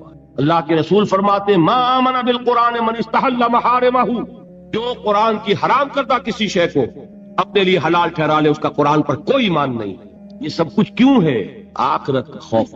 قرآن مجید میں پہلی وحی جو آئی تھی اقرا، ان 5 آیات کے بعد 3 آیات ہیں، کاش کہ کوئی، جو میں نے آپ کو پہلے بتایا اس فلسفی کا نام جس نے 2 کتابیں لکھی کانٹ، کاش کہ کوئی اسے یہ 3 آیات پڑھا دیتا۔ اقبال نے کہا تھا نا نیٹشے کے بارے میں، اگر ہوتا وہ مجذوب فرنگی اس زمانے میں تو اقبال اس کو سمجھاتا مقام کبریا کیا ہے۔ اگر کانٹ کہیں ہوتا اور اسے یہ 3 آیات کوئی پڑھا دیتا، کلا ان الانسان لیطغی، انسان میں بغاوت، سرکشی، تعدی، ظلم یہ پیدا ہو ہی جاتا ہے، دست درازی کر بیٹھتا ہے، دوسروں کا حق مار بیٹھتا ہے۔ کیوں؟ الراہ استغنا، کہ وہ دیکھتا ہے کوئی پکڑ نہیں ہے۔ اگر میں انگارہ ہاتھ میں پکڑوں ہاتھ جل جائے گا، اگر زبان پر رکھوں زبان جل جائے گی، جھوٹ بولوں کچھ نہیں ہوگا، چھالا بھی نہیں پڑے گا، جلنا تو بہت دور کی بات ہے۔ میں حرام خوری کر رہا ہوں، مجھے کوئی تکلیف نہیں پہنچ رہی، پھل رہا ہوں، پھول رہا ہوں، پھیل رہا ہوں، میری عزت بڑھ رہی ہے، لوگ میرے سے جھک کر مل رہے ہیں۔ سب کو معلوم ہے کہ حرام سے کما رہا ہوں، سب کو معلوم ہے اسمگلر ہوں، سب کو معلوم ہے بلیک مارکیٹیئر ہوں، لیکن پیسہ ہے میرے پاس، بڑے بڑے لوگ آتے ہیں، علماء آتے ہیں اور وہ مجھ سے ہاتھ ملاتے ہیں، تو مجھے کیا ضرورت پڑی ہے کہ میں حرام خوری چھوڑوں؟ ہے نا یہ بات؟ دنیا میں ان افعال کا نتیجہ نہیں نکل رہا، یہ ہے وجہ کہ جس کی وجہ سے انسان سرکشی میں، تعدی میں، ظلم میں، غلط کاری میں، حرام خوری میں بڑھتا چلا جاتا۔ اس کا علاج کیا ہے؟ ان الی ربک الرجع، یقیناً تیرے رب کی طرف لوٹ کر جانا ہے، دیر ضرور ہے اندھیر نہیں ہے، بدلہ مل کر رہے گا، ہر ایک کو اپنے کیے کا پورا پورا بدلہ۔ ایک میں آپ کو خطبہ سناتا ہوں نہج البلاغہ کا، جو بھی مرتب ہے اس نے حضور کے کچھ خطبات بھی جمع کیے ہیں، حضور کا ایک سادہ سا خطبہ ہے، اس سے آپ کو اندازہ ہوگا ایمان بالآخرہ پر کس درجے حضور نے زور دیا ہے۔ واللہ لتموتن کما تنامون، خدا کی قسم تم سب کے سب مر جاؤ گے جیسے روزانہ رات کو سو جاتے، ثم لتبعثن کما تستيقظون، پھر تمہیں اٹھا لیا جائے گا جیسے روزانہ صبح کو بیدار ہو جاتے، ثم لتحسبن بما تعملون، پھر تمہارا حساب کتاب لیا جائے گا ان اعمال کا جو کر رہے ہیں. ثم لتجزون بالاحسان احسانا وبالسوء سوءا، اور پھر تمہیں لازماً بدلہ مل کر رہے گا، بھلائی کا بھلا بدلہ اور برائی کی بری سزا. اور وہ کیا ہے؟ وَإِنَّهَا لَجَنَّةٌ أَبَدًا أَوْ لَنَارٌ أَبَدًا، یہ آگ ہے ہمیشہ ہمیش کے لیے اور یا جنت ہے ہمیشہ ہمیش کے لیے. یہ زور ہے کلام نبوی میں اس ایمان بالآخرہ کے. قرآن مجید میں آپ دیکھیں گے آخری پارے کی وہ صورتیں جو ابتدا میں نازل ہوئی ہیں، سارا زور آخرت. القارعہ ما القارعہ وما ادراک ما القارعہ یوم یکون الناس کالفراش المبثوث وتکون الجبال کالعہن المنفوش فاما من ثقلت موازینہ فہو فی عیشۃ راضیہ. سفارش کے سلسلے میں سوال ہے کہ جو ایصال ثواب کا سلسلہ ہے والدین مرحومین کے سلسلے میں خصوصاً اس کی کیا صورت ہے، کیا طریقے ممکن ہیں اور شرعی طور پر کس حد تک ثابت ہے. دیکھیے ایصال ثواب کے ضمن میں دو رائے ہیں ہمارے ہاں. اکثریت جو بھی ہمارے ہاں سنی علماء ہیں، دیوبندی بھی بریلوی بھی، وہ اس کے قائل ہیں کہ ایصال ثواب ہوتا ہے مالی عبادت کا بھی اور بدنی عبادت کا بھی. بدنی عبادت یہ کہ آپ نے نفل پڑھے اور کہا کہ اللہ ان نوافل کا ثواب میرے والد مرحوم کو، والدہ مرحومہ کو یا کسی اور کو پہنچا دیں. یہ ان کا موقف ہے اور وہ مانتے ہیں. خیرات کریں اور خیرات کا کہیں، کسی کی بیوہ کی مدد کریں اور کہیں کہ اس کا ثواب اللہ تعالیٰ ان کو پہنچا دے. ایک موقف یہ ہے، وہ زیادہ تر ہمارے ہاں جو اہل حدیث حضرات ہیں ان کا موقف ہے. تو میں اگرچہ اس معنی میں کہ میں اہل حدیث مسلک سے متعلق نہیں ہوں، لیکن یہ اس معاملے میں میری رائے وہی ہے. وہ یہ ہے کہ بدنی عبادت کا ایصال نہیں ہے، مالی عبادت. مالی عبادت آپ نے خیرات کی ہے، صدقہ دیا ہے، کسی غریب کی مدد کی ہے، مسکین کی مدد کی ہے، بیوہ کی مدد کی ہے، یتیم کی مدد کی ہے، کسی مقروض کی مدد کی ہے، مال خرچ ہوا ہو تو اس کی جگہ پر جو ہے آپ اپنا ایصال ثواب اس کا کر سکتے ہیں، بدنی عبادت کا نہیں. واللہ عالم. اب اس میں یہ کہ آپ جس پر چاہیں عمل کر لیں. لیکن یہ جو ہم کرتے ہیں اس کے لیے محفلیں منعقد کرنا اور قرآن خوانیاں ہو، یہ سب بدعات ہے. جو بھی ہوگا انفرادی طور پر ہوگا، اجتماعی کسی شے کا ثبوت موجود نہیں ہے ہمارے پاس. اس کے لیے جمع ہونا ہے اور پھر کھانا پینا بھی ہے اور ایک تقریب بن گئی ہے اور وہ ایصال ثواب کے لیے ہے، یہ ساری چیزیں.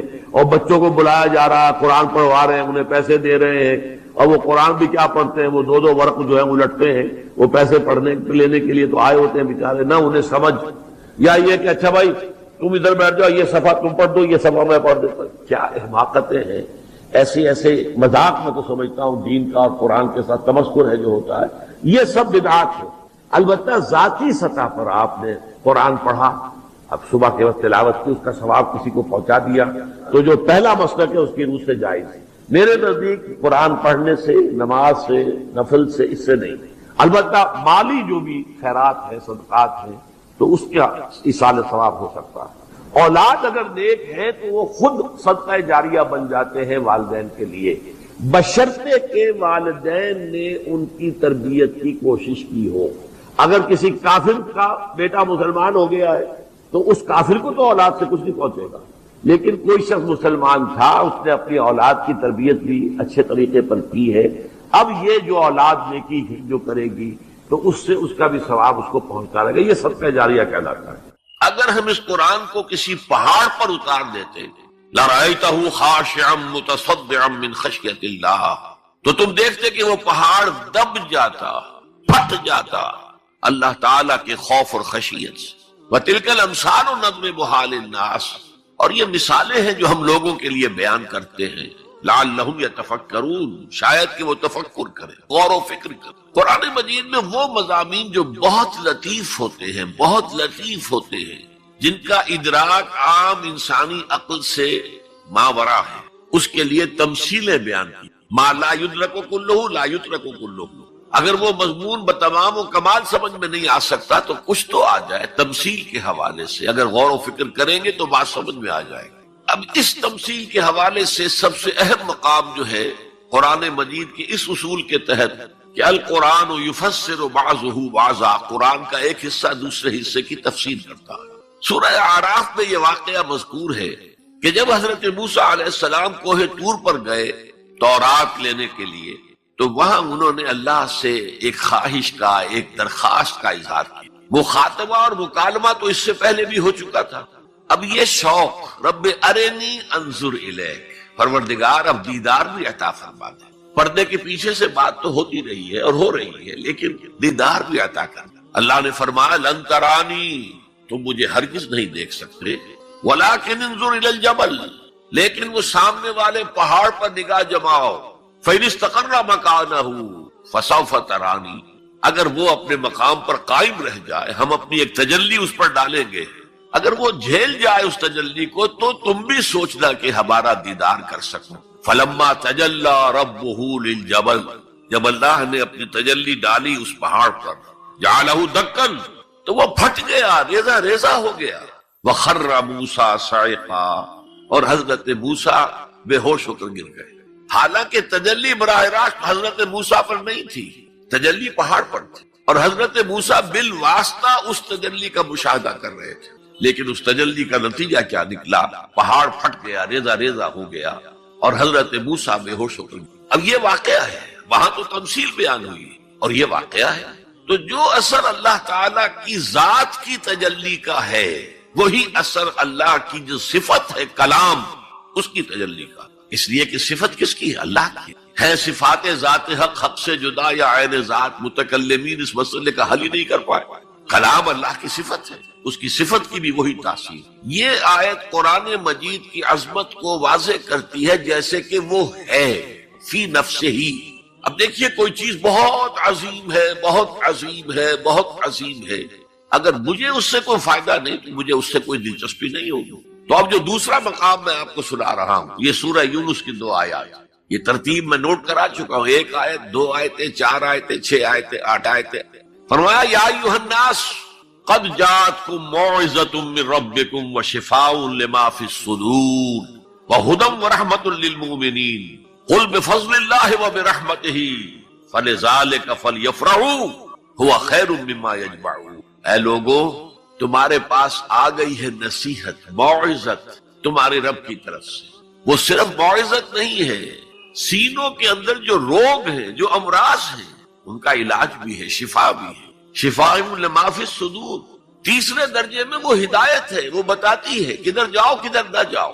جیسے آپ نے دیکھا ہوگا پہاڑی راستوں پر قدم قدم کے اوپر کوشن ہوتا ہے، یہاں سپیڈ کم کر لو ورنہ تم کسی کھائی میں جا گرو گے.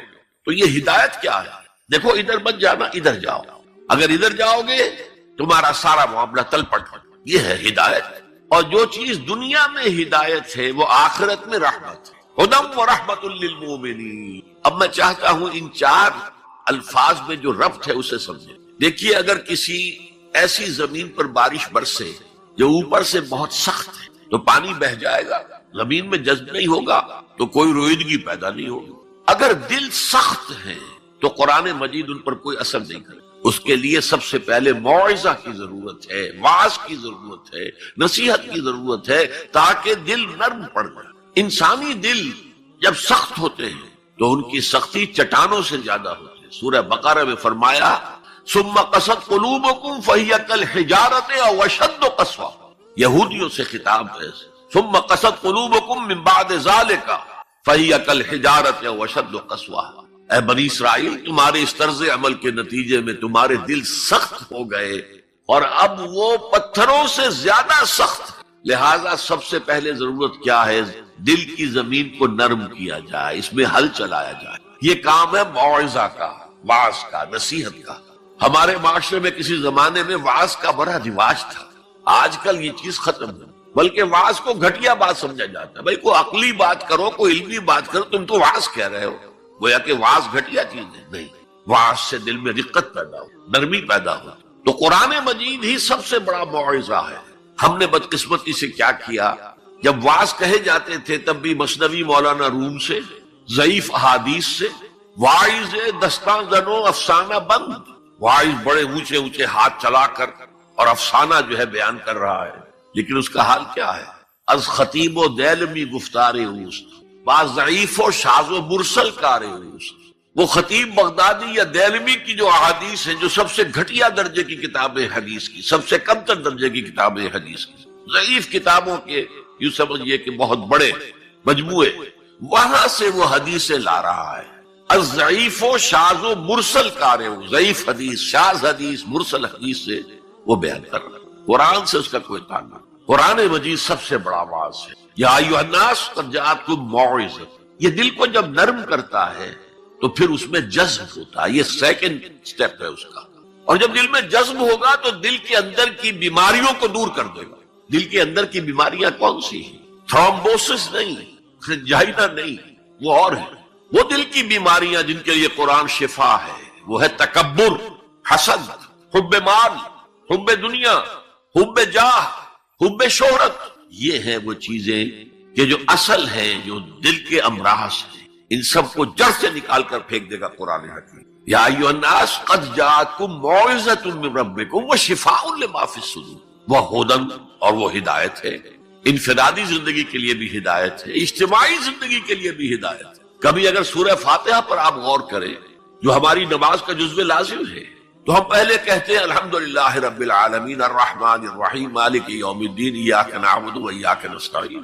یہ ہدایت تو ہمیں پہلے ہی ملی ہوئی ہے. پھر جو ہم کہتے ہیں اہدنا الصراط المستقیم، اللہ کو ہم نے پہچان لیا، اسے رب العالمین مان لیا، اسے رحمان مان لیا، اسے رحیم مان لیا، اسے روز جزا کا حاکم مطلق مان لیا. تو اب کون سی ہدایت رہ گئی؟ ہدایت تو آ گئی. اب اصل ہدایت جو درکار ہے وہ ہے جو ریلیونٹ ہے آج کے دور میں. جو اجتماعی نظام ہے انسانوں کا، اس کے لیے انسان بالکل بے بس. اس کی عقل جو ہے اجتماعی نظام عدل قائم نہیں کر سکتی. انفرادی طور پر نیکی اور بدی کا علم میرے اور آپ کے نفس کے اندر ودیعت شدہ ہے. وَنَفْسٍ وَمَا سَوَّاهَا فَأَلْهَمَهَا فُجُورَهَا وَتَقْوَاهَا. یہ موجود ہے. لیکن یہ کہ معاشرتی نظام میں عورت اور مرد کے درمیان کیا توازن ہو، ان کے حقوق و فرائض کا توازن دنیا میں کیا ہوتا رہا ہے اور ہو رہا ہے آج بھی. یا عورت جوتی کی نوک کے برابر ہے، کوئی اس کی حیثیت نہیں، بھیڑ بکری کی طرح ملکیت ہے، اس کے کوئی حقوق نہیں. اور یا عورت کلوپیٹرا بن کر پورے ملک کی قسمت کا بیڑا غرق کرتی ہے. انسانوں کے شانہ بشانہ ہو کر وہ در حقیقت خاندانی نظام کو برباد کرتی ہے. ان دونوں کے درمیان توازن کیسے قائم کیا جائے؟ اب آپ سوچئے، تجزیہ کیجئے. اگر مرد سوچے گا، نظام بنائے گا، تو وہ اپنے احساسات سے تو واقف ہے، عورت کے احساسات و جذبات سے تو واقف نہیں ہے. عورت نظام بنائے گی تو وہ اپنے احساس و جذبات سے واقف ہے، وہ مرد کے احساسات و جذبات سے واقف نہیں ہے. یہ عادلانہ نظام وہی ہستی دے سکتی ہے جس نے مرد کو بھی پیدا کیا، عورت کو بھی پیدا کیا. ایک ایمپلائر ایمپلائی ریلیشن شپ ہے، کارخانے دار ہے، وہ لوگوں کو رکھتا ہے مزدور. اب جو بھی پروڈکشن ہو رہی ہے، جو نفع ہو رہا ہے، اس میں کتنا حصہ مزدور کا ہونا چاہیے، کتنا سرمایہ دار کا ہونا چاہیے، کون طے کرے گا؟ یا سرمایہ دارانہ نظام بن جائے گا اور مزدور کمر توڑنے والی محنت کرنے کے باوجود زندگی کے بنیادی جو تقاضے ہیں ان کو بھی حاصل نہیں کر سکیں گے. میں نے آپ کے ممبئی شہر میں جو اس وقت دیکھا ہے، یہ جو چھوٹے چھوٹے خانے بنے ہوئے کبوتروں کے سے جن میں انسان رہ رہے ہیں اور پوری زندگی ان میں گزارتے ہیں. یہ انسان، جبکہ اونچے اونچے محل موجود ہیں، بڑی بڑی عمارتیں موجود ہیں، ایکڑوں پر پھیلی ہوئی کوٹھیاں موجود ہیں. یہ ہے ننگا کیپٹلسٹک نظام، ننگا اوریم. اسی کا رد عمل تھا جو کمیونزم کی شکل میں ظاہر ہوا. ایکویلٹی ہونی چاہیے، لیکن اس کمیونزم نے شکل اختیار کر لی ون پارٹی ڈکٹیٹرشپ. تمہیں کوئی حق حاصل نہیں ہے، نہ کچھ کہہ سکتے ہو، نہ تنقید کر سکتے ہو، نہ رائٹ آف ایسوسیشن ہے، نہ right of expression of opinion ہے. بس کام کرو، تنخواہ لو، روٹی کھاؤ، اللہ اللہ خیر سکتا. یہی وجہ ہے کہ وہ نظام بھی مر گیا. اسی طریقے سے کسی بھی نظام میں اگرچہ حاکم مطلق تو اللہ ہے، پھر بھی کوئی نظام آپ بنائیں گے تو کچھ حکام ہوں گے، اولو الامر ہوں گے. خلافت راشدہ میں بھی تھے نا، امیر المومنین تھے، اولو الامر تھے. عوام میں اور ان کے درمیان حقوق و اختیار کا توازن کیا ہو، کون طے کرے گا؟ اولو الامر تو چاہیں گے سارے اختیارات ہمارے پاس ہوں، ٹوٹلیٹیرین سٹیٹ قائم ہو جائے گی. عوام چاہیں گے ہمارے پاس ہو اور ہمیں اتنی آزادی ہو کہ مادر پدر آزاد ہو جائیں، جو چاہے کریں. ہومو سیکشول ہو جائیں، ہومو سیکشول میرجز کریں، ہمیں کوئی روکنے والا نہ ہو. تو میں نے آپ کو بتایا اجتماعی نظام کے یہ 3 گوشے ہیں: معاشرتی نظام، معاشی نظام، سیاسی نظام. آج کے انسان کی اصل ضرورت ہے، اس لیے کہ اس طرح کا ہمہ گیر نظام اس سے پہلے تھا ہی نہیں. لوگوں کو آزادیاں تھیں. آج آپ کا پورا تعلیمی نظام بھی اسی نظام کے تحت ہے. آپ کہاں لے جائیں گے اپنے بچوں کو؟ آپ ان کے حوالے کر کے اپنے ہاتھ دھو لیتے ہیں. You wash your hands of your children. وہ نظام جو چاہے گا بنا دے گا ان کو. گلا تو گھونٹ دیا اہل مدرسہ نے تیرا، کہاں سے آئے صدا لا الہ الا اللہ. کیا کریں گے؟ انہیں کہیں کسی تہخانے میں تو بند نہیں کر سکتے. آپ اپنے گھر میں ٹیلی ویژن نہیں لائیں گے، وہ جا کر دکان پہ دیکھیں گے. جب تک نظام درست نہ ہو، اور نظام کی ہدایت ہے جو قرآن نے دی ہے اصل، ورنہ اخلاقیات کا معاملہ میں آپ سے عرض کر دوں کہ یہ تو نوع انسانی کی مشترک میراث ہے. سچ بولنا اچھا ہے، جھوٹ بولنا برا ہے، کون نہیں جانتا؟ کیا ہندو نہیں جانتا؟ کیا بدھ مت کا پیرو نہیں جانتا؟ وعدہ کرنا اچھا ہے، وعدہ خلافی بری ہے، کون نہیں جانتا؟ عیسائی نہیں جانتا، یہودی نہیں جانتا، سب جانتا. بیسک ہیومن مورالٹی تو ہمارے اندر ہے، جیسا کہ میں نے آیت آپ کو سنائی، وَنَفْسٍ وَمَا سَوَّاهَا فَأَلْهَمَهَا فُجُورَهَا وَتَقْوَاهَا. انسان کا نفس جو اللہ نے پوری طرح تیار کر دیا، نوک پلک سوار دی، اور اس میں نیکی اور بدی کی تمیز ودیت کر دی. لہذا اصل ہدایت ہے آج جس کی ضرورت ہے وہ اجتماعی نظام. 2 منٹ اور لے لوں آپ کے. 300 سال سے انسان اسی اجتماعی عدل کی تلاش میں ادھر سے ادھر ٹھوکرے کھا رہا ہے. کوئی 250 برس سے زیادہ ہو گئے ہیں. فرانس میں انقلاب آیا، کیوں آیا؟ یہ بادشاہت، چیمانی دارت. بادشاہ کون ہے؟ وہ بھی انسان ہے، ہم بھی انسان ہیں. اسے کیا حق ہے کہ وہ حکومت کرے؟ لہذا انقلاب آیا، سخت خونی انقلاب آیا. لوگوں نے چاہا کہ عدل ہو، لہذا فرنچ ریولوشن آیا. لیکن چونکہ وہ ریولوشن یک طرفہ تھا، صرف سیاسی نظام بدلا، معاشی نظام نہیں بدلا. سود موجود رہا، لہذا اس کے بعد کیپیٹلزم کی لعنت مسلط ہو گئی. پہلے لارڈز اینڈ بیرنز اور بڑے بڑے زمیندار اور جاگیردار سروں پر مسلط تھے، اور اب کارخانے دار اور کیپیٹلسٹ مسلط ہو گئے. آج کی جمہوریت کیا ہے؟ دس از دی ڈکٹیٹرشپ آف دی کیپیٹلسٹ. یہ تو اصل میں کیپیٹلزم ہے، کیپیٹلسٹ کی ڈکٹیٹرشپ ہے جس وقت ہو رہی ہے. اچھا، اس سے نجات پانے کے لیے چھلانگ لگائی دوسری طرف کمیونزم، تو وہ میں آپ کو بتا چکا ہوں. وہاں انفرادی آزادی ختم ہو گئی، اب وہ بھی مر گیا. اب فوکو یاما نے تو کتاب لکھ دی اینڈ آف ہسٹری. بس ثابت ہو گیا کہ ہمارا نظام لبرل سیکولر ڈیموکریسی اور انٹرسٹ بیسڈ کیپیٹلزم، اس سے بہتر کوئی نظام ہے ہی نہیں، سب ختم ہوگا. لیکن ایک نظام ہے جس کا انہیں اندیشہ ہے، جو ابلیس کی زبان سے اقبال نے کہلوایا تھا، ہے اگر کوئی خطر مجھ کو تو اس امت سے ہے جس کی خاکستر میں ہے اب تک شرارے آرزو. خال خال اس قوم میں اب تک نظر آتے ہیں، وہ کرتے ہیں اشک سحر گاہی سے جو ظالم وضو. بڑے نیک لوگ بھی موجود ہیں، لیکن بحیثیت مجموعی امت کا حال کیا ہے؟ جانتا ہوں میں یہ امت حامل قرآن نہیں، جانتا ہوں میں یہ امت حامل قرآن نہیں، ہے وہی سرمایہ داری بندہ مومن کا دین. جانتا ہوں میں کہ مشرق کی اندھیری رات میں بے ید بیضا ہے پیران حرم کی آستین. پیر ہیں، مرشد ہیں، ان کی آستینوں میں ید بیضا نہیں ہے، حضرت موسیٰ والا. بہرحال فوکو یاما کی نفی کی پھر بعد میں، اور کتاب لکھی گئی کلیش آف سیویلائزیشنز، تہذیبوں کا ٹکراؤ ابھی آئے گا. تو میں اس سے زیادہ اس ایشو پر نہیں جانا چاہتا. ہدایت، انفرادی ہدایت بھی قرآن میں ہے، اور سب سے بڑھ کر اجتماعی ہدایت جس کی آج کے انسان کو سب سے زیادہ ضرورت ہے، سسٹم آف سوشل جسٹس جو صرف اللہ دے سکتا ہے. اس لیے کہ کارخانے دار بھی اسی کی مخلوق ہے اور مزدور بھی اسی کی مخلوق. جو اولو الامر ہے وہ بھی اسی کے پیدا کرنا ہے، اور جو عوام ہے وہ بھی اسی کے پیدا کرنا ہے. مرد بھی اسی کا پیدا کرنا ہے، عورت بھی اس کی پیدا کرتا ہے. جیسے ایک حدیث میں آتا ہے الخلق عیال اللہ، تمام مخلوق اللہ کے کلبے کے معنی. وہ عدل دے گا، وہ سوشل جسٹس دے گا، وہ توازن دے گا آپ کو معاشرتی نظام میں، معاشی نظام میں، سیاسی نظام. اس کا نتیجہ چوتھا جو نکلے گا رحمت للمومنین، اب وہ رحمت ہوگی آخرت. جیسے حضور نے فرمایا الزہراوین نام دیا سورہ بقرہ کو اور سورہ آل عمران کو. الزہراوین، زہرا کہتے ہیں بہت تابناک حضرت فاطمہ زہرا رضی اللہ تعالی عنہ. الزہراوین یہ دو بدلیوں کی صورت میں میدان حشر میں ظاہر ہوں گی، اور جو ان سے محبت کرنے والے تھے ان پر سایہ کریں گی، جبکہ کسی کے لیے کوئی سایہ نہیں. تو یہ رحمت کا ظہور ہوگا قرآن کا قیامت کے دن. اب اگلی آیت دیکھیے، قل بفضل اللہ وبرحمتہ، اے نبی ان سے کہہ دیجئے یہ اللہ کے فضل اور اس کی رحمت کا مظہر ہے کہ اس نے تمہیں قرآن مجید جیسی کتاب ہدایت دی جو موعظہ بھی ہے، شفاء لما فی الصدور بھی ہے، دنیا میں ہدایت بھی ہے، آخرت میں رحمت بھی ہے. قل بفضل اللہ وبرحمتہ فبذلک فلیفرحوا، اگر جشن منانا ہے تو اس کا مناؤ، خوشیاں منانی ہے تو اس کی مناؤ. ہوا خیر مما یجمعون، یہ دولت ان تمام چیزوں سے زیادہ قیمتی ہے جو انسان جمع کرتا ہے.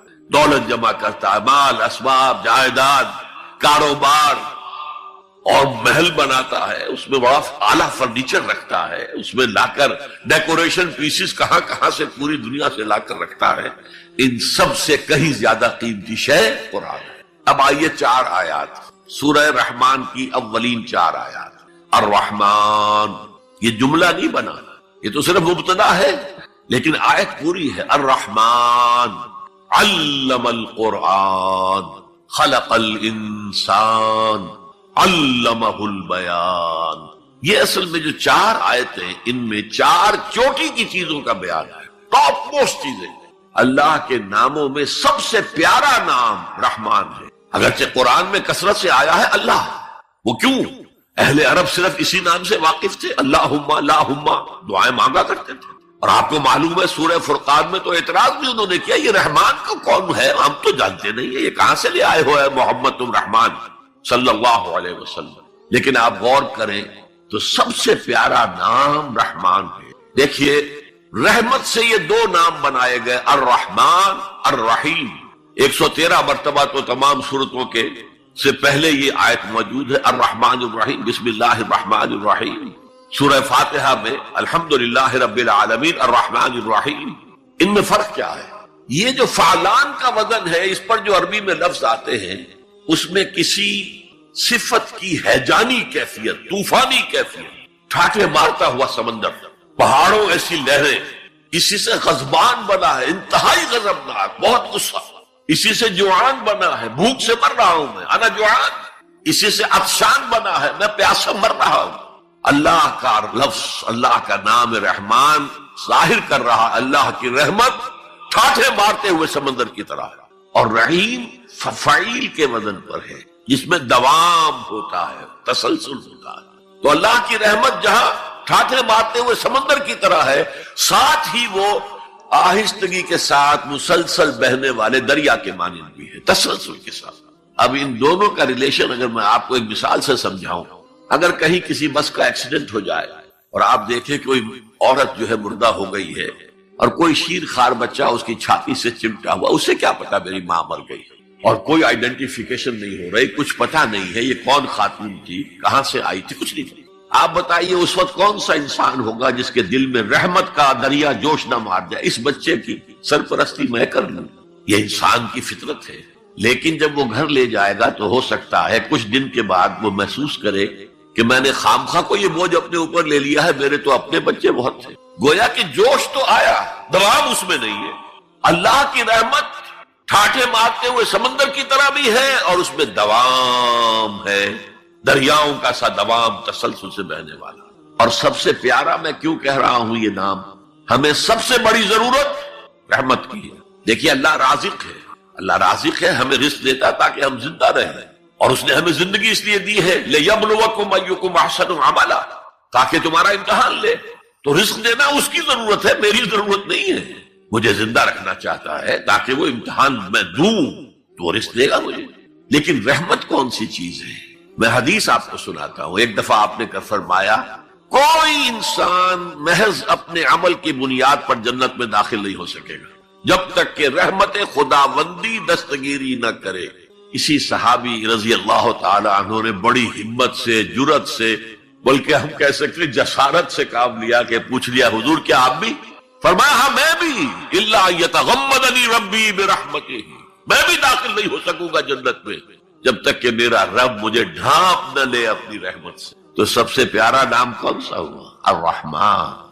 اب آئیے اگلی آیت، علم القرآن، اس نے قرآن کی تعلیم دی۔ جو پچھلا مقام ہم نے دیکھا تھا قل بفضل اللہ وبرحمتہ فبذلک فلیفرحوا، اس اللہ تعالیٰ نے قرآن کا علم دیا، لیکن آپ سوچئے جو دوسرے علوم ہیں وہ کس نے دیے ہیں؟ یہ سارا سائنٹیفک نالج اور ٹیکنالوجی، یہ وہی تو علم آدم الاسماء کا ظہور ہے جو ہو رہا ہے۔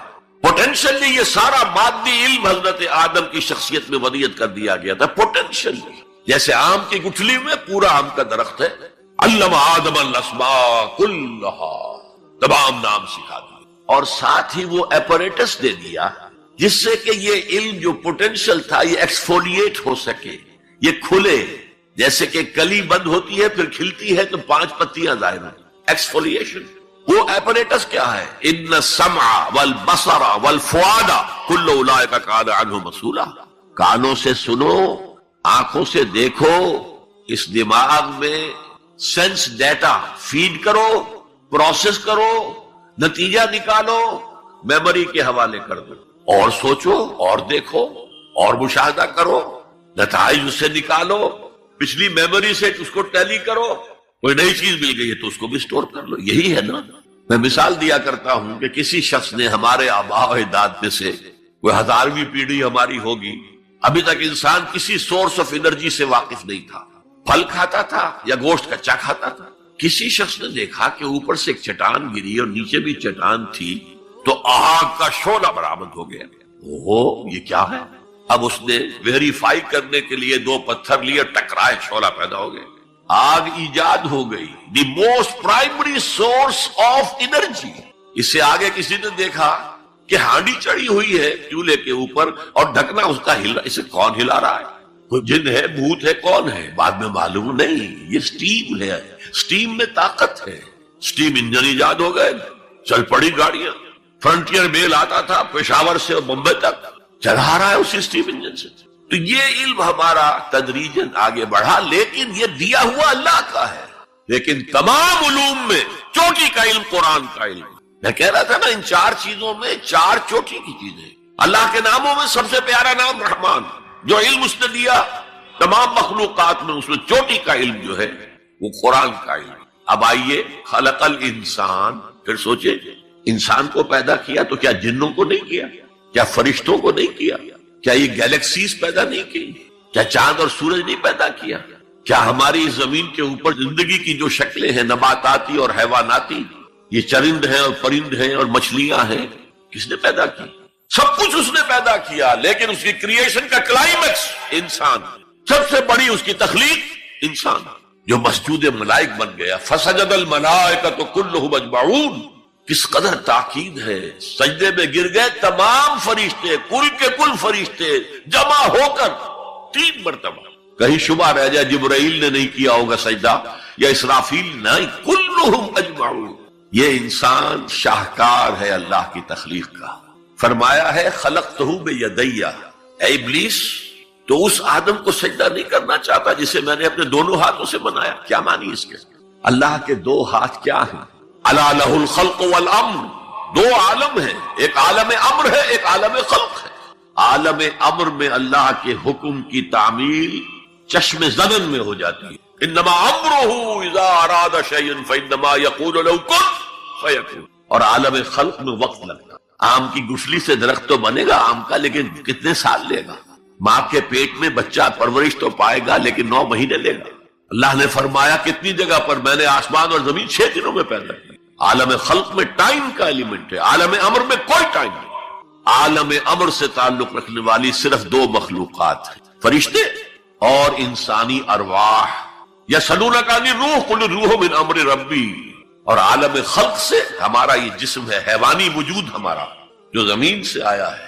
منہا خلقناکم وفیہا نعیدکم ومنہا نخرجکم تارۃ اخری. یہ یہاں سے آیا پھر یہیں چلا جائے گا. روح وہاں سے آئی اور وہیں لوٹے گی. انا للہ وانا الیہ راجعون. یہ ہمارا جسم تو نہیں جائے گا.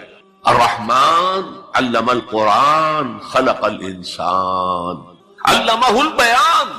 انسان کو جو صلاحیتیں دی اللہ نے، ان میں سب سے بڑی صلاحیت قوت بیان ہے. اس لیے انسان کو اہل منطق کہتے ہیں حیوان ناطق، بولنے والا حیوان. یہ اپنے آپ کو ایکسپریس کرنے کی صلاحیت. یہ تمام صلاحیتوں میں چوٹی کی صلاحیت ہے. دیکھیے ہمیں آنکھیں دی ہیں، حیوانوں کی بینائی ہم سے کہیں زیادہ ہے. ایسے حیوان بھی ہیں کہ جنہیں لائٹ کی ضرورت ہی نہیں، بغیر روشنی کے دیکھتے ہیں. یہ باز اور شاہین بڑی بلندی سے زمین پر پڑی ہوئی سوئی کو دیکھتے ہیں. سماعت ہمیں دی تو بہت سے حیوانات کو ہم سے بہت زیادہ سماعت دی. آپ گھوڑے پر سوار جا رہے ہیں، آپ نے کوئی آواز نہیں سنی، گھوڑے نے سن لی ہے، اس کی کنوتیاں کھڑی ہو گئی، اینٹینا کھڑے ہو گئے. سوار کو معلوم ہوا کوئی خطرہ ہے، اس نے تو کچھ نہیں سنا تھا. پھر کتنے حیوان ہیں جو سونگنے کی قوت ان میں کتنی زیادہ ہے، ہر شے کو سونگ کر پتہ کرتے ہیں یہ ہمارے کھانے کی ہے کہ نہیں. اصل صلاحیت جو انسان کی صلاحیت ہے وہ قوت بیان ہے. آپ کو معلوم ہے بڑے بڑے وکیل ایک پیشی کے 5 لاکھ روپیہ لے رہے ہیں. کیوں؟ ان کے اندر بیان کی صلاحیت زیادہ ہے، جو مقدمے کو خوبصورتی سے پیش کر سکتے ہیں، ورنہ وہی قانون پڑھنے والے جو ہیں وہ کلا وہ جوتی پٹخان سے پھرتے ہیں، کوئی ان کو پوچھتا نہیں۔ اسی طرح آپ کو معلوم ہے دنیا میں بڑے بڑے جو ڈکٹیٹر بنے ہیں وہ قوت بیان کی بنیاد پر بنے۔ ہٹلر کی فائری سپیچز اس نے کہاں سے کہاں اسے پہنچا دیا۔ لیکن اب ان چیزوں کو جوڑیے، الرحمن علم القرآن، یہ ایک جملہ بنا ہے، رحمان نے قرآن سکھایا، خلق الانسان، انسان کو پیدا کیا، علمہ البیان، یہ تین ویلیوز ہیں جو 4 آیتوں میں آئی ہیں۔ آپ نے میتھمیٹکس میں یا ارتھمیٹکس میں پڑھا ہوگا ریشو پروپورشن کا قاعدہ، نسبت و تناسب، 3 ویلیوز دے دی گئی ہے، چوتھی تلاش کرو۔ وہ چوتھی ویلیو کیا ہے؟ دیکھو، اگر تمہیں کوئی قوت بیان اللہ نے دی ہے، اسے قرآن کو بیان کرنے میں صرف کرو۔ جیسے ہم کہتے ہیں کہ توپ سے مکھی نہیں ماری جاتی، توپ جتنی بڑی شے ہے وہ مکھی مارنے کے لیے تو استعمال نہیں ہوتی۔ تمہیں اللہ نے قوت بیان دی ہے، اسے صرف پیسے کمانے کے لیے استعمال نہ کرو، اسے لیڈری چمکانے کے لیے استعمال نہ کرو، اس قوت بیان کو اس قرآن کے بیان کرنے میں استعمال کرو۔ یہ جو نتیجہ نکلا ہے یہ ایک حدیث میں آیا ہے، اور اس میں عجیب لطف ہے، الرحمن علم القرآن خلق الانسان علمہ البیان عن عثمان ابن عفان، وہی جو ہے قافیہ چلا آ رہا ہے، بخاری شریف کی روایت ہے، خیرکم من تعلم القرآن وعلمہ، تم میں سے بہترین لوگ وہ ہیں جو قرآن سیکھیں اور سکھائیں، پڑھیں اور پڑھائیں، سمجھیں اور سمجھائیں۔ یہ بہترین ہے، اس کو بہتر نہ کہیں، یہ خیر کے بعد من آ جائے گا تو یہ کمپیریٹیو ڈگری ہوگی، انا خیر منہ، ابلیس نے کہا تھا میں اس آدم سے بہتر ہوں، خلقتنی من نار خلقتہ من طین، مجھے تو نے آگ سے بنایا، اسے مٹی سے بنایا۔ اگر من نہ آئے تو یہ سپرلیٹیو ڈگری ہے، خیرکم، تم میں سے بہترین لوگ وہ ہیں جو قرآن سیکھے اور سکھائیں۔ کاش یہ حدیث نقش ہو جائے نوجوانوں کے دل پر، کیریئرز کی تلاش کرتے ہیں، MBA کر لیں، کمپیوٹر میں MS کر لیں، کیریئر بنے گا، تنخواہ اچھی ملے گی، وہ سارا کچھ اس دنیا کے لیے، عارضی دنیا کے لیے، عارضی زندگی کے لیے ہے اور کچھ بھی نہیں۔ حضور فرما رہے سب سے اونچا کیریئر یہ ہے قرآن پڑھو اور پڑھاؤ، اور یہ تو ہمارے ذمے لگا کر گئے حضور۔ ختمہ حجۃ الوداع میں کیا کہا تھا؟ میں صرف تمہارے لیے تو نہیں بھیجا گیا تھا، وَمَا أَرْسَلْنَاكَ إِلَّا كَافَّةً لِلنَّاسِ بَشِيرًا وَنَذِيرًا، اے محمد ہم نے آپ کو نہیں بھیجا ہے مگر ساری نوع انسانی کے لیے بشیر اور نذیر بنا کر۔ تو حضور نے تو تبلیغ ابھی صرف اہل عرب تک کی تھی، رسول تو تھے وہ پوری نوع انسانی کی، وہ کون کرے گا؟ وَكَذَلِكَ جَعَلْنَاكُمْ أُمَّةً وَسَطًا لِتَكُونُوا شُهَدَاءَ عَلَى النَّاسِ وَيَكُونَ الرَّسُولُ عَلَيْكُمْ شَهِيدًا۔ ہم نے تمہیں امت بنایا، کس لیے بنایا؟ خیر امت بنایا، امت وسط بنایا، درمیانی امت بنایا، ایک کڑی ڈال دی ہے۔ دیکھیے حضور سے پہلے رسالت 2 کڑیوں پر مشتمل تھی، صرف اللہ سے جبرائیل نے لیا اور وقت کے رسول کو پہنچا دیا، اب وقت کا رسول پہنچا رہا ہے آگے۔ رسالت 2 کڑیوں پر تھی، حضور پر آ کر جب رسالت اور نبوت کی تکمیل ہو گئی، ختم ہو گئے، تو تیسری کڑی لگ گئی، اللہ سے لائے جبرائیل، پہنچایا قرآن کو، حضور نے پہنچایا امت کو، اور امت کے ذمہ اب پہنچاؤ ایک ایک انسان کو۔